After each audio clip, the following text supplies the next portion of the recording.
You're listening to an Airwave Media Podcast.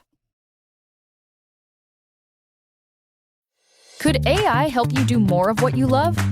Workday is the AI platform for HR and finance that actually knows your business. We help you handle the have-to-dos so you can focus on the can't-wait-to-dos. It's a new Workday.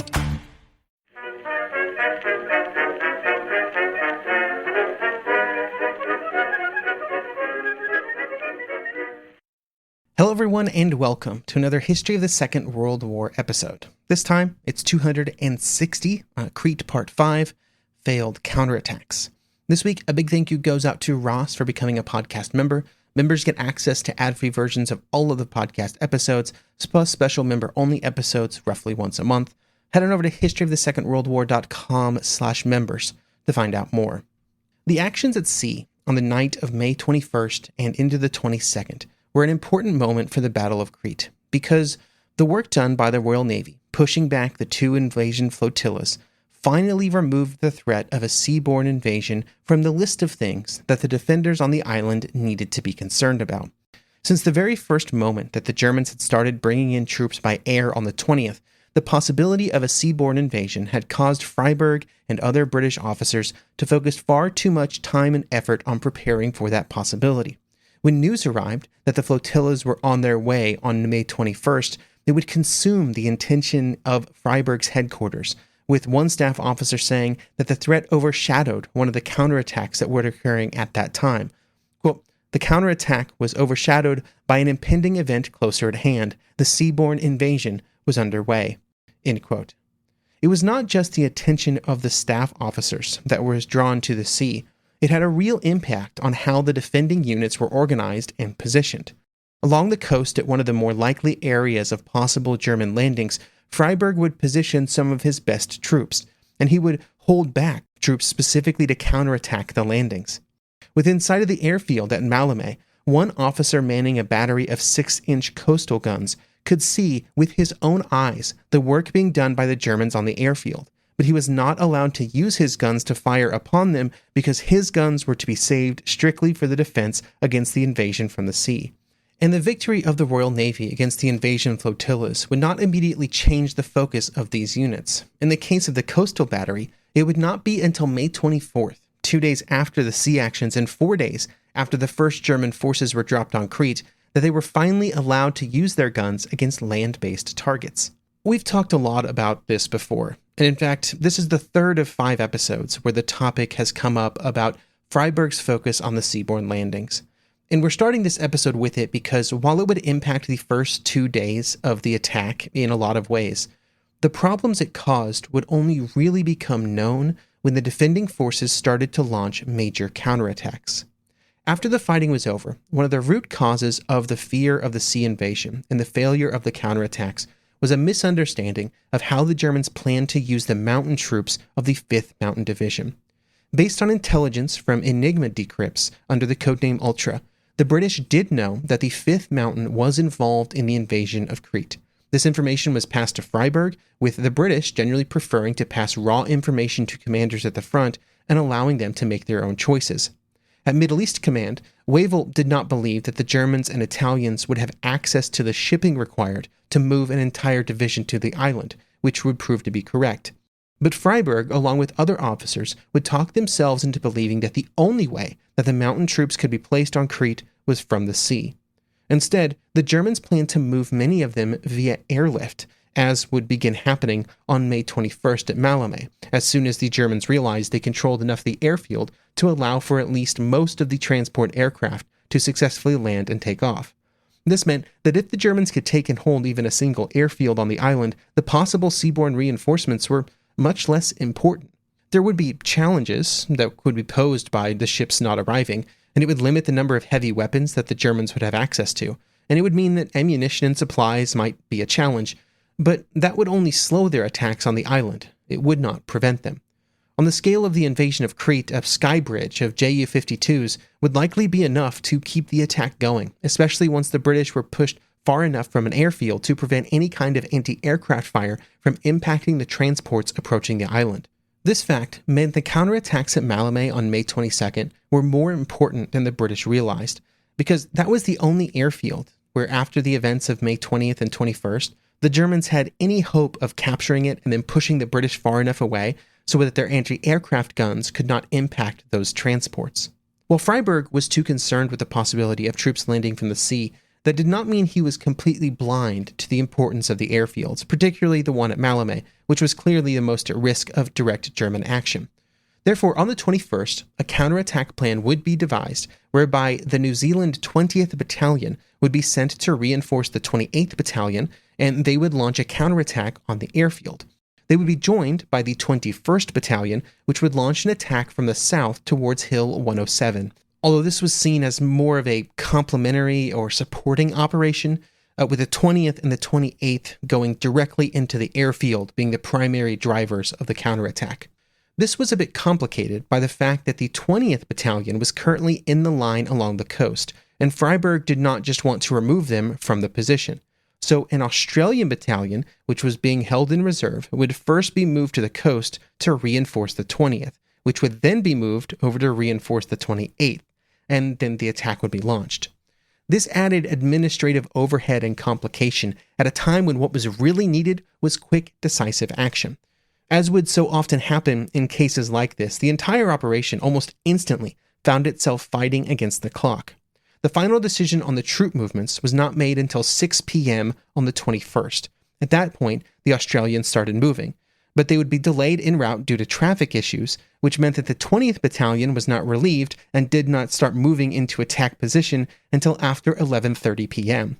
This made it impossible for the attack to begin at the originally planned 1 a.m., even though that is the time that had been ordered by the Crete Force Command of Freyberg's headquarters.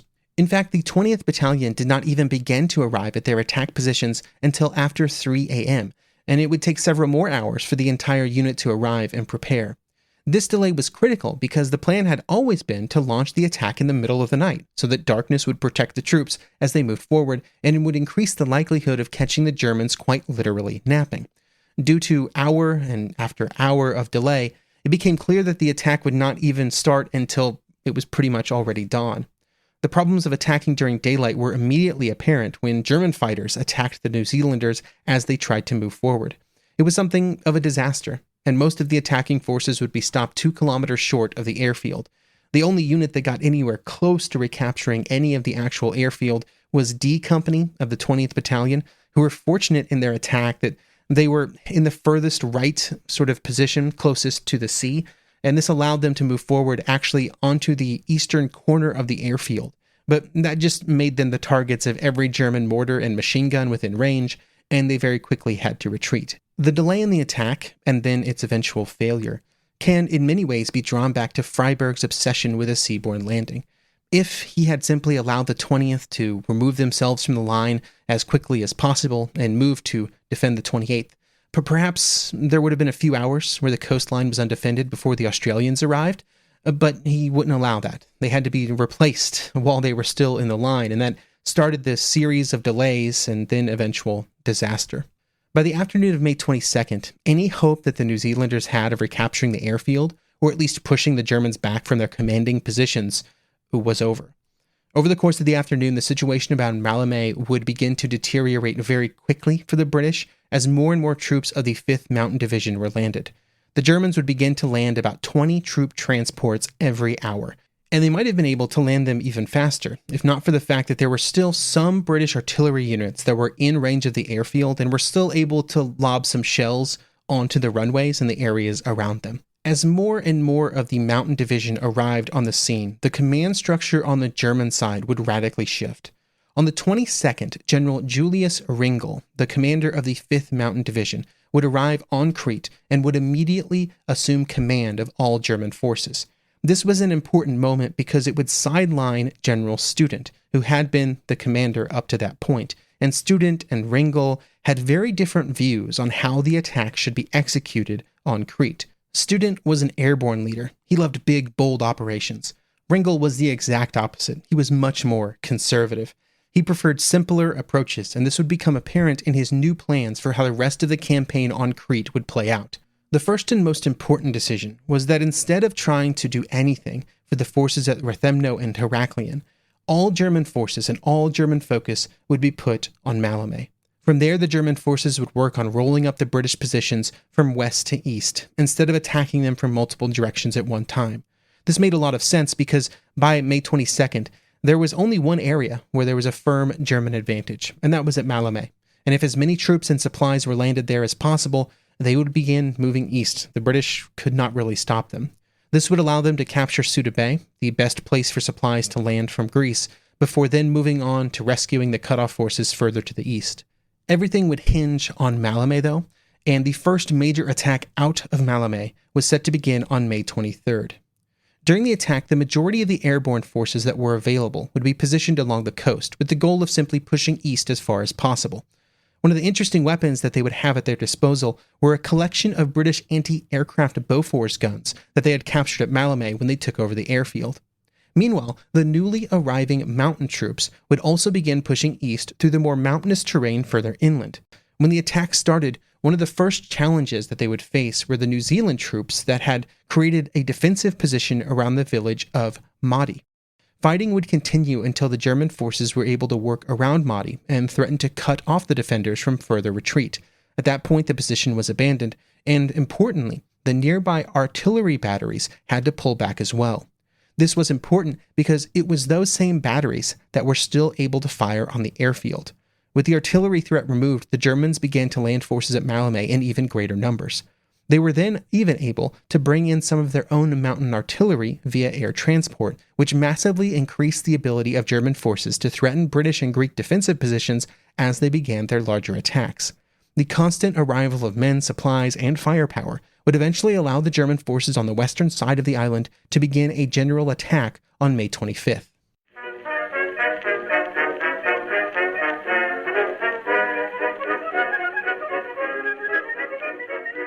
Ryan Reynolds here from Mint Mobile. I don't know if you knew this, but anyone can get the same premium wireless for $15 a month plan that I've been enjoying. It's not just for celebrities, so do like I did and have one of your assistants switch you to Mint Mobile today. I'm told it's super easy to do at mintmobile.com/switch. Upfront payment of $45 for 3-month plan, equivalent to $15 per month required. Intro rate first 3 months only, then full price plan options available. Taxes and fees extra. See full terms at mintmobile.com.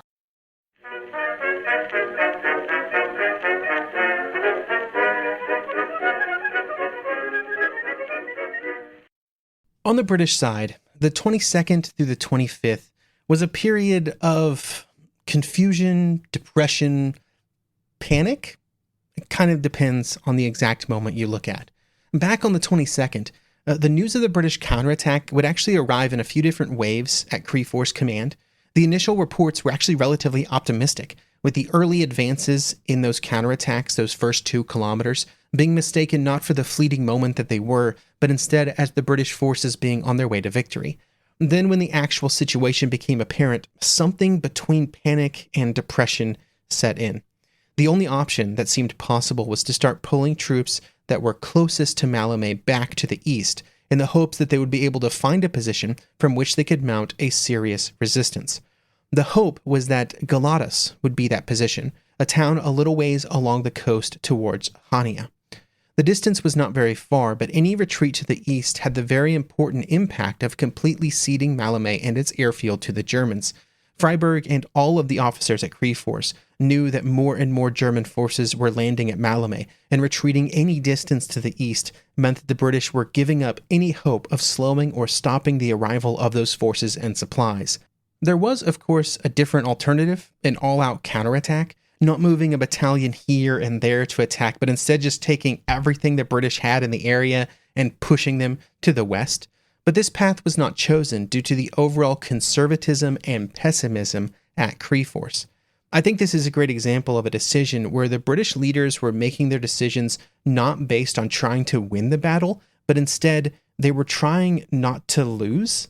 It was short-sighted though, because at the very best, it was dooming the British and Greek forces into an attritional battle that they were ill prepared for, because it was impossible for them to bring in reinforcements and supplies due to the threat from the Luftwaffe, which the RAF simply could not match. Along with the very obvious impact of the retreat from Maleme, There were also two other important consequences of giving the Germans more space on the island. The first was that this allowed them to advance into areas east of the airfield, where the initial German paratroopers, who were dropped during the first 2 days of the assault, experienced the strongest resistance. This included many instances of paratroopers being gunned down, either on their way to the earth or very shortly thereafter. There were also many cases where the paratroopers were stuck in trees, and they had hung dead in those trees for several days. There would also be many instances where it was clear that the German soldiers had been killed after they had surrendered, with there being only a single, very well-placed bullet hole in their heads. None of these experiences endeared the German soldiers to either the Cretans or the British, and there would be a general trend of violence against prisoners on both sides in the days that followed. The other important consequence of the retreat from Maleme was that in combination with the growing number of German soldiers and supplies that were on Crete, the space allowed the Germans to begin pushing troops south. One of the many items that were airlifted into Maleme were motorcycles, which were often matched up with sidecars that held a gunner and a machine gun. Some of these would begin to race to the southern side of Crete in an attempt to secure as many possible landing areas as possible on the southern coast. When news arrived at Crete of these German forces that were moving south, things moved from panic, depression, to something closer to hopelessness by May 25th. It's surprising, given the fact that there were some areas of Crete where things were going very well. Rethymno and Heraklion were going very well for the British. But it was this move south and the possibility that it would cut off the British forces from retreat, from evacuation, from reinforcement, that really started pushing the narrative among the British leaders away from continued resistance and more towards how do we get off this island. While things were kind of falling apart around Maleme and at Crete's headquarters, at both Rethymno and Heraklion, the initial assaults had gone very poorly for the German paratroopers, and things had not improved in the days after the initial landings. In both areas, not only had the Germans been met by strong initial defensive fire, even before some of the airplanes made it to the island, in the immediate aftermath of the arrival of the paratroopers, the British forces had counterattacked. This prevented the German paratroopers from properly organizing and defending themselves. At Rethymno, this organization never really ended up happening, and the quick actions of the defenders mostly resulted in very little German organized resistance after the second day of fighting on May 21st. The Germans were not wiped out, but they were often forced to focus more on simple survival rather than achieving any objectives. A similar situation would develop at Heraklion. The initial assault force was disorganized, then the attempts to try and take some crucial hills around the airfield would fail due to a combination of the defenders being too strong and the German forces not being large enough to achieve what was being asked of them. They would be similarly forced into survival mode after these initial clashes. Near Heraklion, the Australian units in particular were quite fond of faking out the German transports that would try to make supply runs into the areas around Heraklion. The purpose of these supply runs was to drop supplies and ammunition to the German forces that were cut off and surrounded. But the Australians started some work to get them to drop those supplies where they could be picked up by the Australian units. This included such behaviors as not firing on the transports. They would lay out swastika flags on the ground, flags that had been captured from the German forces, and then they would answer the green flares from the aircraft with green flares themselves, captured German green flares that were kind of the signal of friendlies drop the supplies. Using these methods, several supply runs would drop their supply containers over Australian lines, and the Australians would often take the supplies for themselves, but then they would give the weapons to Greek forces that were nearby to supplement what they already had. While things had gone really well, they were going really well even on the 24th and the 25th at Rethymno and Heraklion. Decisions were being made at Crete that was setting the defenders up towards evacuation. And that would move from theory, from ideas to practical applications starting on May 26th. Those evacuations will be the topic for next episode.